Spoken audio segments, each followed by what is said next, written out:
Trotsky decided he was going to move the headquarters of the South Front from Tsaritsyn to the railway town of Kozlov, around 400 miles north. This was likely due in part to the accessibility for his glamorous personal train, which served as his mobile headquarters. He appointed P.P. Saitin, an ex-artillery general, as military specialist commander of the South Front. All the other members of the military council remained in Tsaritsyn, which Saitin was soon complaining about. Trotsky sent an angry message over the wire on October 4th, saying in part, quote, "I insist categorically on Stalin's recall." Murphy. This put Lenin in a difficult position, but Stalin was recalled from the South Front, and a train, with Sverdlov on board, was sent to bring him to Moscow. However, he was appointed to the Supreme Revolutionary War Council of the Republic and was permitted to return to Tsaritsyn for the time being. Stalin had done his job. Trotsky wanted specialists, and Stalin wanted the army to be led by Bolsheviks. Stalin wasn't completely against former Tsarist officers in the army, but thought they must become revolutionaries before being able to act as leaders. He also felt that many Bolshevik workers could obtain the necessary military knowledge and skills to become an army leader. Stalin went back to Moscow on October 23, 1918, and, quote, at once displayed a readiness to cooperate with Trotsky and the others on the War Council. Gray. He wrote of the year's events in Pravda, October 30th, where he praised Trotsky's roles in the revolution and the war that followed. Quote, he was holding out an olive branch, but Trotsky did not respond. Ibid. In Ukraine, civil war had broken out between German puppet forces, Ukrainian nationalists, Bolsheviks, and others. Stalin was put on the military council of the Ukrainian front and was elected to the All-Russian Central Executive Committee and its presidium soon after. The Central Executive Committee formed a Council of Workers and Peasants' Defense on November 30th, with Lenin as chairman, to ready resources for war. Stalin was a member and also served as Lenin's deputy. In December 1918, Admiral Kolchak's white forces in Siberia advanced westward, and Perm, an important city in the Urals, was taken. The advance could threaten Moscow. Lenin sent messages to Trotsky via telegraph. Quote, to Trotsky, the president of the Revolutionary War Council, at Kozlov or wherever he may be, Moscow, December 31st, 1918. There are several party dispatches from Perm concerning the catastrophic condition of the army and drunkenness. I am sending them on to you. You are asked to go there. I thought of sending Stalin. I'm afraid Smilga would not be firm enough in his attitude towards, who also, it is said, drinks and cannot restore order. Telegraph your opinion. Murphy. Trotsky responded, quote, I agree to Stalin's journey with the powers of the party and the Revolutionary War Council. Ibid. Stalin and Dzerzhinsky, head of the Cheka, of course, were sent to Perm to investigate. They found the Third Army in a demoralized state and restored order. They then reported, and Stalin began the process he had gone through in Tsaritsyn. Gray said that, quote, his report showed a broad intellectual grasp of the operational and tactical requirements of an army in action. On January 5th, 1919, they reported to Lenin via telegraph, quote, the investigation has begun. How the investigation goes on we shall inform you from time to time. For the time being, we consider it necessary to inform you of one requirement of the Third Army which brooks no delay. The point is that out of 30,000 previously in the army, there remain only about 11,000 tired, exhausted men who can scarcely hold out against the attacks of the enemy. The units sent by the commander-in-chief are not reliable, some are even hostile to us, and need seriously combing out. To save the remnants of the Third Army and avert the rapid advance of the enemy towards Viatka, according to reports received from the commanders at the front and the Third Army, this is a very real danger. It is absolutely necessary to send immediately from Russia at the disposal of the army commander at least 3 absolutely reliable regiments. We urgently request you to bring pressure to bear in this direction on the military institution concerned. We repeat, without such measures, the fate of Perm awaits Viatka. This is the general opinion of the comrades on the spot, which we share on the basis of all the information at our disposal. Murphy.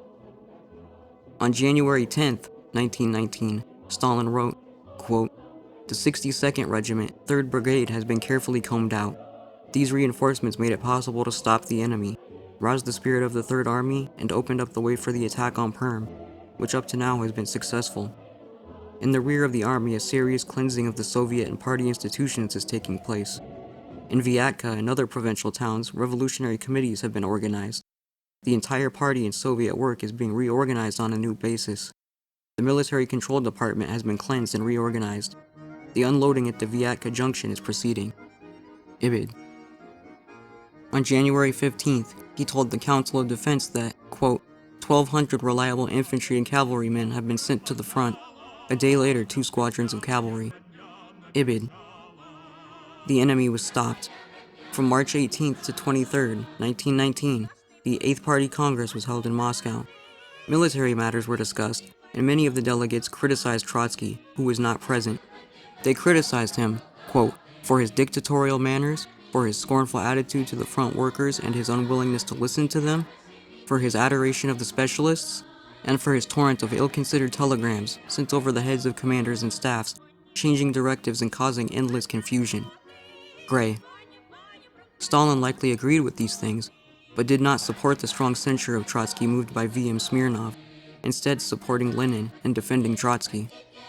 According to Gray, quote, among members and outside the party, Stalin's reputation was growing.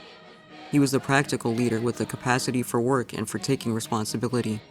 He was not a great orator, but he always spoke with good sense. He was a man, too, who could cut his way through bureaucratic obstacles and make decisions. The high regard in which he was held was demonstrated at the 8th Party Congress. He was high on everyone's list for election to the Central Committee. Unquote. At the Congress, 2 new subcommittees of the CC were established, the Politburo for political matters and the Org Bureau for matters of personnel and administration. Stalin was appointed to both of them and made Commissar of State Control. He went to aid Voroshilov in the fight against Denikin in Ukraine. Denikin's forces were gradually being pushed back, but a new problem arose. An army of Russian Whites, Estonians, and Poles, led by General Yudenich and supported by the British, commenced marching on Petrograd. Lenin suggested abandoning Petrograd until after Denikin's defeat, not wanting to distract from that struggle, but both Stalin and Trotsky opposed this. Lenin gave in, and a part of the Southern Army was sent to Petrograd, along with Stalin and Trotsky. Quote, it was here that Trotsky leaped again into the limelight by his terrific rally of the workers of Petrograd for its defense. Murphy. Stalin also played a significant role, including combating treachery at the front in both Petrograd and Kronstadt, as reflected in the telegrams he sent Lenin at the time.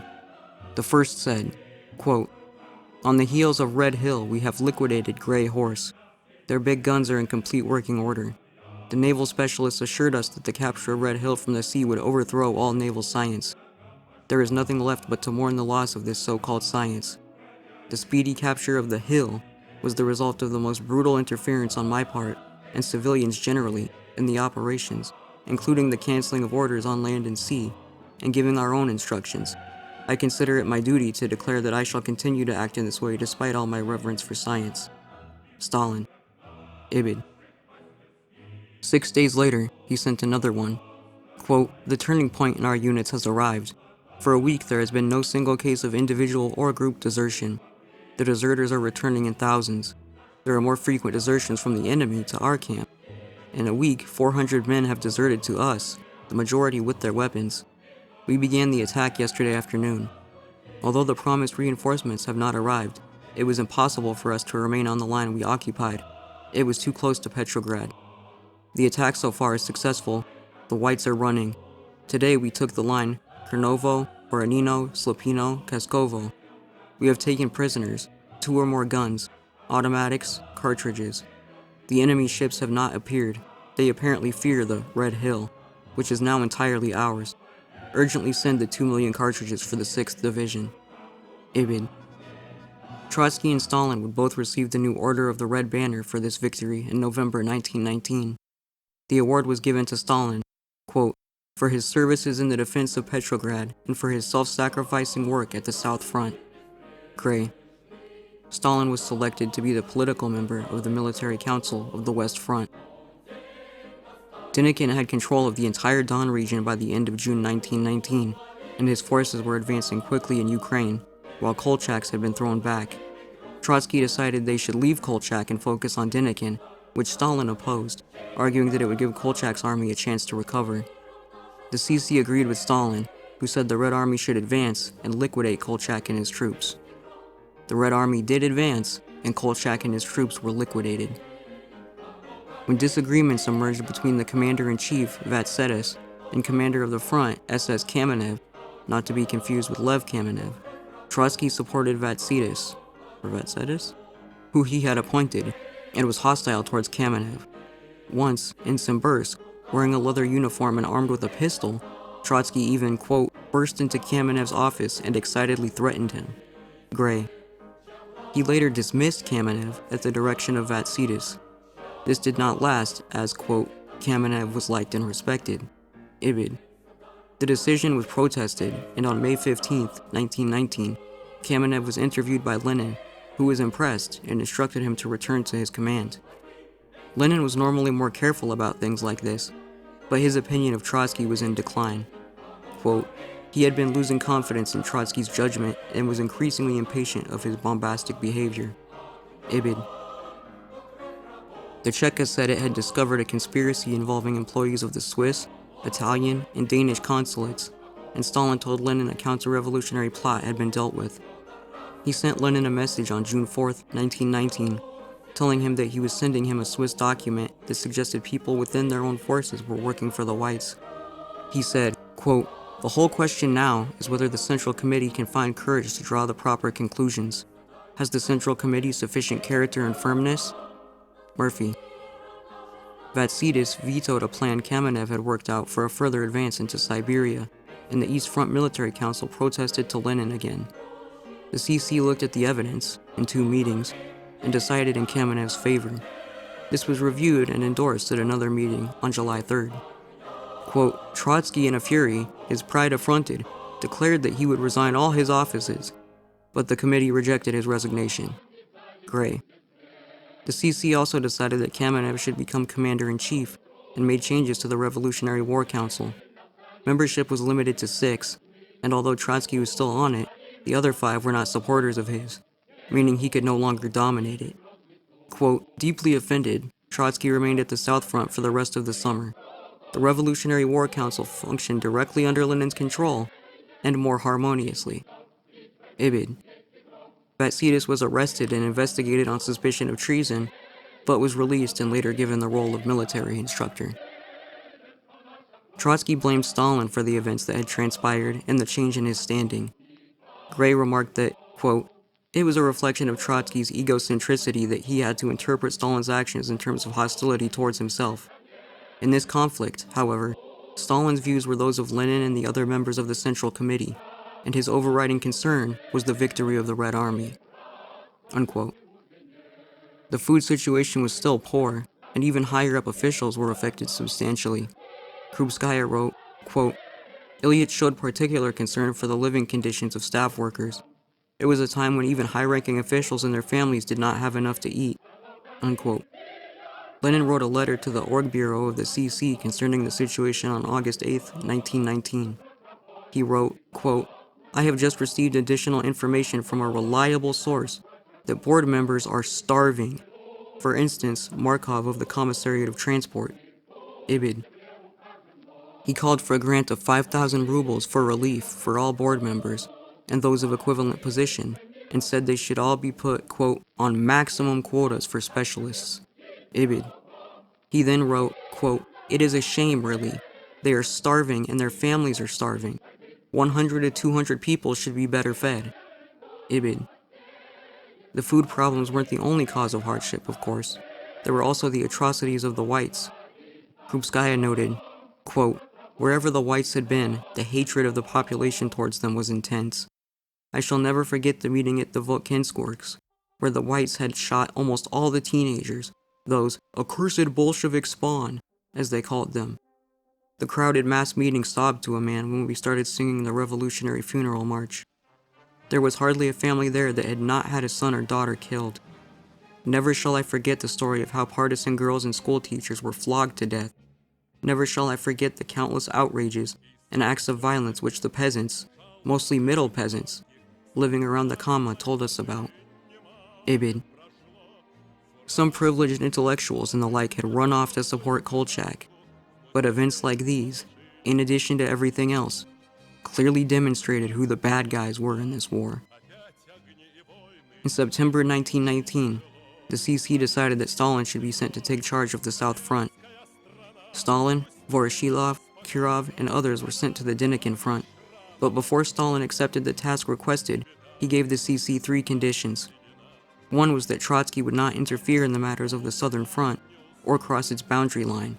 Another was the withdrawal of workers he found unsuitable for the task of restoring the position among the soldiers. Finally, he wanted workers he selected that were capable of the task to be sent to the Southern Front immediately. The CC agreed to them, and Stalin got to work upon arriving at the front on October 3, 1919. He wrote a letter about it to the CC on October 15th. Quote, "About 2 months ago, General Headquarters did not object in principle to the main blow being delivered from west to east through the Donetsk Basin, and if it rejected it nevertheless, it was on the plea of the legacy left by the retreat of the Southern troops in the summer, that is, the haphazard grouping of troops in the area of the present Southeastern Front, the reforming of which, the grouping, would entail considerable loss of time, to Denikin's advantage. It was only for this reason that I did not object to the officially adopted direction of the blow. But now the situation has radically changed, and with it the grouping of forces. The 8th Army, the major army on the former Southern Front, has moved into the area of the Southern Front and is directly facing the Donetsk Basin. Budyonny's Cavalry Corps, another major force, has likewise moved into the Southern Front area, and a new force has been added, the Latvian Division, which within a month will have been replenished and will again represent a formidable force to Denikin. You see that the old grouping, the legacy, no longer exists. What then induces General Headquarters to insist on the old plan? Nothing, apparently, but obstinacy, if you like, factionalism. Factionalism of the most obtuse kind and most dangerous to the Republic, which is cultivated in General Headquarters by that strategic bantam cock Gusev. The other day, General Headquarters issued instructions to Shorin to advance from the Tsaritsyn area on Novorossiysk through the Don Steppe by a line along which it may be convenient for our aviators to fly, but along which our infantry and our artillery will find it quite impossible to plod. It does not need to be proved that this insane projected campaign through a hostile environment and where there are absolutely no roads threaten us with utter disaster.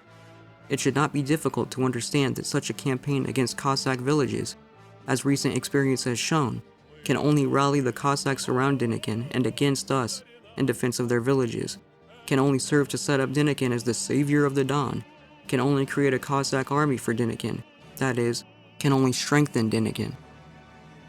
Precisely for this reason, it is essential at once, without loss of time, to change the old plan, which has already been abolished in practice, and replace it by a plan under which the main blow will be directed from the Voronezh area, through Kharkov and the Donetsk Basin, on Rostov. Firstly, here we shall have an environment that is not hostile, but on the contrary, sympathetic to us, which will facilitate our advance. Secondly, we shall secure a most important railway network, Donetsk, and the major supply artery of Denikin's army, the Voronezh-Rostov line, the loss of which will leave the Cossack army without supplies in the winter, because the Don River, by which the Don army is supplied, will have frozen over, and the East Donetsk Railway, Lakhaya Tsaritsyn, will be cut.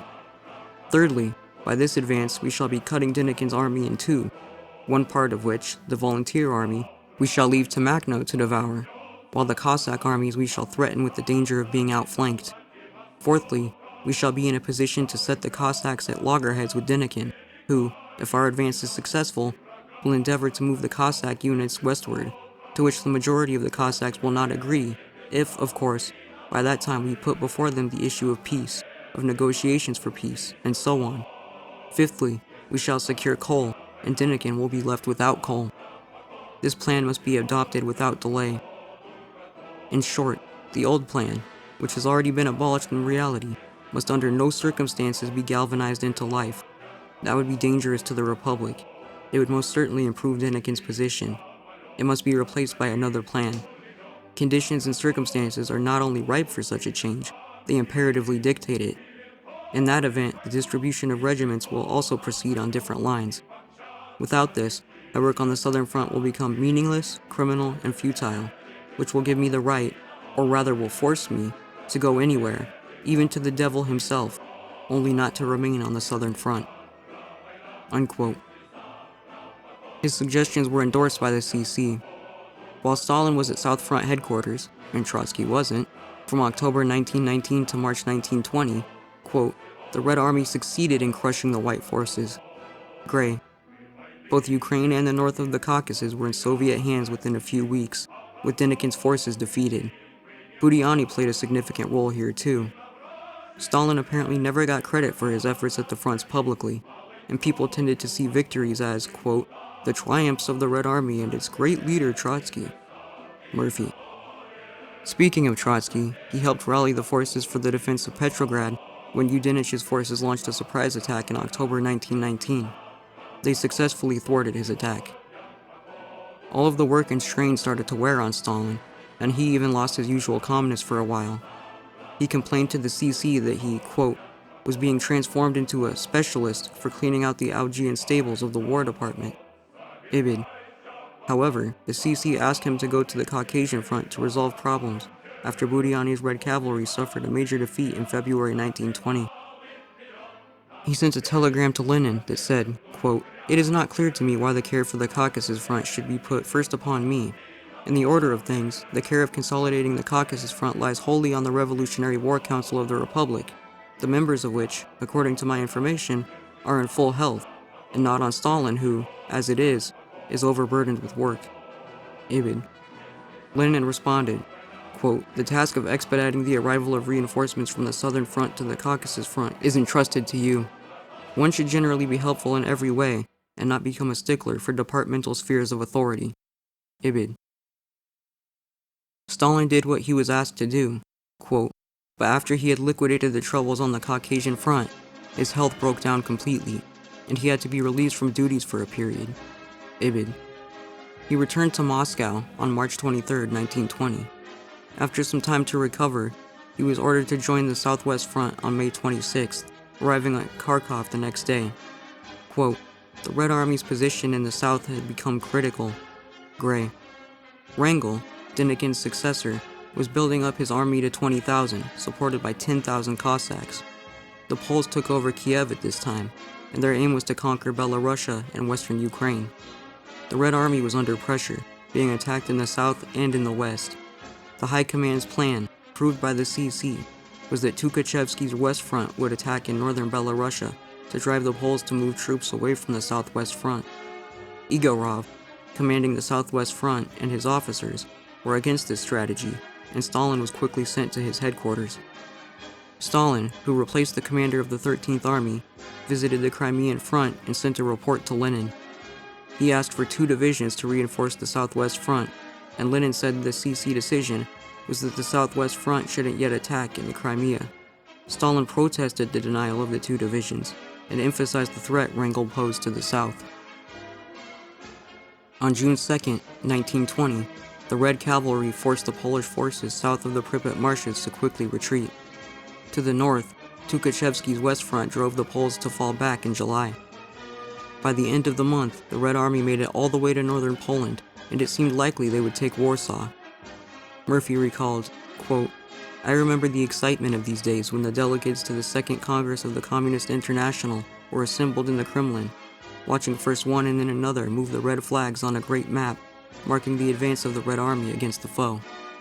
Unquote. There had been disagreement in the party about whether to advance into Poland. Trotsky, Radek, and Dzerzhinsky were opposed to it, while Lenin supported it, thinking the Polish proletariat was ready for revolution. Stalin was against it, writing in June 1920 that, quote, the rear of the Polish forces is homogeneous and nationally united.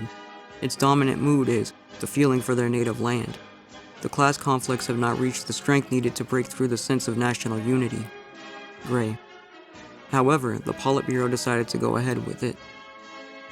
Stalin rejoined the Southwest Front, and the Politburo created a special front against Wrangel under his direction. A large chunk of the Southwest Front's forces would be transferred to Tukhachevsky's Western Front for the attack on Warsaw, and Stalin's Special Front would be comprised of what was remaining. Stalin was not happy about this, and said the Politburo shouldn't be concerned with these kinds of details. Lenin, taken aback, asked why he was opposed to it. Stalin laid out the organizational difficulties it would entail, and, quote, Lenin was impressed by his appreciation of the situation. Gray. only 3 armies would be sent to the Western Front. The main issue was that over 300 miles of the Pripyat marshes laid between Tukhachevsky's West Front and the Southwest Front. According to Murphy, the CC decided on August 3, 1920 that, quote, in view of Wrangel's success and the alarm over the Kuban, the tremendous and altogether exceptional importance of the Wrangel Front must be recognized, and it must be considered as an independent front. Stalin must be charged with forming the Revolutionary Military Council. All available forces must be concentrated on that front. Igorov or Frunze must be put in command at the front, as arranged by the Higher Council in consultation with Stalin. Unquote. On August 11th, Lenin told Stalin to turn away from the Poles at Lviv and move to an offensive against Wrangel's forces and take the Crimea. That same day, Kamenev ordered the Southwest Front to send, quote, as large a force as possible towards Lublin to assist Tukhachevsky's left flank. Gray.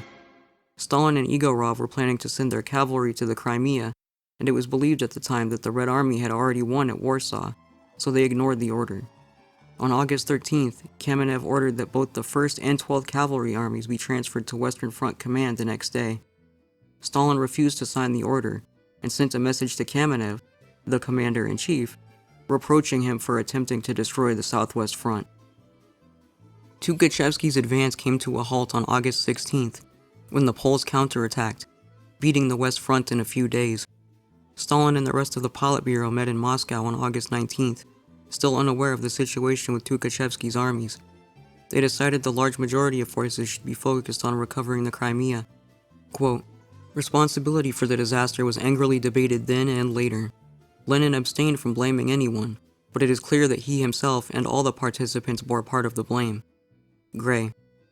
Lenin had gotten swept up in hopes of a Polish revolution and underestimated the Polish resistance. Kamenev and Tukhachevsky did not ensure their flanks were protected prior to advancing. And even if Stalin and Igorov had followed Kamenev's order, their troops likely would not have arrived in time. Stalin and Igorov were dealing with Polish forces at Lviv, Wrangels to the south, and a potential Romanian intervention, and Stalin didn't want to weaken the Southwest Front. In his History of the Russian Revolution, Trotsky would later claim that Stalin disobeyed the War Council so he could satisfy his personal ambition to capture Lviv, but there is zero evidence to support this. And, as Gray noted, quote, in later years, when seeking every pretext to denigrate Stalin, Trotsky wrote contemptuously of his role in the Civil War. It is clear, however, from contemporary sources, including Trotsky's papers, that at the time he rated Stalin high as a military organizer. In times of crisis, when party interests in the revolutionary cause transcended personal rivalries, he turned to him. Like Lenin and other members of the Central Committee, he had come to value Stalin's abilities. Unquote. In 3 Years of Proletarian Dictatorship, a report given to a celebratory meeting of the Baku Soviet on November 6, 1920, Stalin said, quote, the basic question in the affairs of Russia during the 3 years of Soviet power has undoubtedly been the question of her international position. There was a time when Soviet Russia was ignored, disregarded, unrecognized.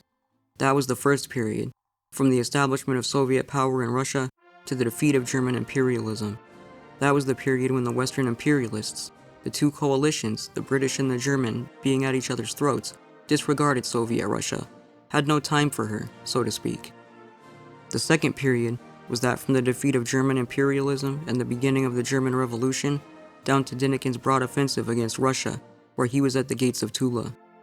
The distinguishing feature of Russia's international position in that period was that the Entente, the Anglo-French-American coalition, having defeated Germany, directed all its available forces against Soviet Russia. That was the period when we were threatened with an alliance of 14 states, which afterwards proved to be a myth. The third period is the one we are in now, when we are not only noticed as a socialist power, not only recognized in fact, but also feared." Unquote. Among other things, he also explained that the second period was one of open war by the Entente against Soviet Russia. However, they had to switch to less overt means. Quote, "Hands off Russia" had become a popular slogan among the British and French workers, and made it impossible for the Entente to intervene directly in Russia's affairs by force of arms. The Entente had to stop sending British and French soldiers against Russia. It had to confine itself to using the armies of others against Russia, armies which it could not order about at its own discretion." Unquote. In the first part of the third period, the Soviet government began to focus more on economic construction, but this was interrupted when Poland attacked Russia. Quote, "The Entente's purpose in this was to prevent Soviet Russia from getting on its feet economically and becoming a great world power. The Entente feared this and incited Poland against Russia." Unquote. But now, quote, "This period is ending with Poland already neutralized and no new external enemies are so far in sight. The only direct enemy is the remnants of Denikin's army, represented by Wrangel, who is now being smashed by our comrade Budyani. Now, there are grounds for assuming that, for a short period at least, Soviet Russia will receive a valuable respite in which to direct all the energies of its indefatigable forces, who brought the Red Army into being almost in one day, to the work of economic construction, and to put our factories, our agriculture, and our food agencies on their feet." Unquote. The economic and food situations had already shown improvement. Quote, "Internally, the distinguishing feature of this period is that, with the defeat of Wrangel, Russia is getting her hands free and is devoting all her energies to internal affairs. Indeed, it is already observable that our economic bodies are working much better, much more thoroughly, than they did in the second period. In the summer of 1918, the workers of Moscow received 1/8 of a pound of bread mixed with oil cake once in 2 days. That difficult and distressful period is now a thing of the past. The workers of Moscow, as well as of Petrograd, now receive 1.5 pounds of bread a day. That means that our food agencies have got properly going, have improved, have learned how to procure grain." Unquote. He continued, quote, "As to our policy towards internal enemies, it remains, and must remain, what it was in all the 3 periods, that is, a policy of crushing all the enemies of the proletariat. This policy cannot of course be called a policy of universal freedom. In the era of the dictatorship of the proletariat, there can be no universal freedom, that is, no freedom of speech, freedom of the press, etc., for our bourgeoisie. The sum and substance of our home policy is to grant maximum freedom to the proletarian sections of town and country, and to deny even minimum freedom to the remnants of the bourgeois class. That is the essence of our policy, which rests upon the dictatorship of the proletariat." Unquote.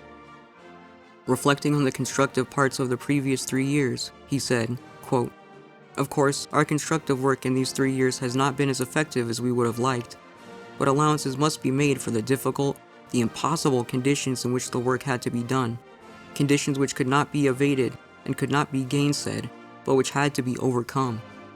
Firstly, we had to build under fire. Imagine a mason who has to lay bricks with one hand and defend what he is building with the other." Unquote. He also noted that what they were constructing was not a bourgeois economy, but one that considered the requirements of the whole society and had to be planned and consciously organized. The latter is more difficult than the former. Discussing their prospects, he said, quote, "That being the state of affairs, our prospects are clear. We are on the threshold of the liquidation of our external enemies, on the threshold of the conversion of our entire state machinery from war purposes to economic purposes. Our foreign policy is one of peace. We are no believers in war. But if war is forced upon us, if the Entente, which we have given a beating several times, forces war upon us again, then it goes without saying that we shall not allow the sword to slip from our hand. We shall not disband our armies. We shall continue as before to bend every effort to ensure that the Red Army flourishes and is ready for action, so that it may be able to defend Soviet Russia against its enemies as boldly and bravely as it has done until now." Unquote. He also mentioned some of the other positive changes, like the growth of and support for the party. Their ranks had increased from around 200 to 250,000 to about 700,000. Instead of a relatively small force of Red Guards, they had the Red Army, which was now millions strong. They had the Third, Communist, International, which the major European parties were adherents of. There were now liberation movements in other countries of the East. He concluded by saying, in part, quote, "All these facts furnish us with grounds for affirming that Soviet Russia will live, that it will develop and defeat its enemies. Undoubtedly, our path is not of the easiest, but, just as undoubtedly, we are not to be frightened by difficulties."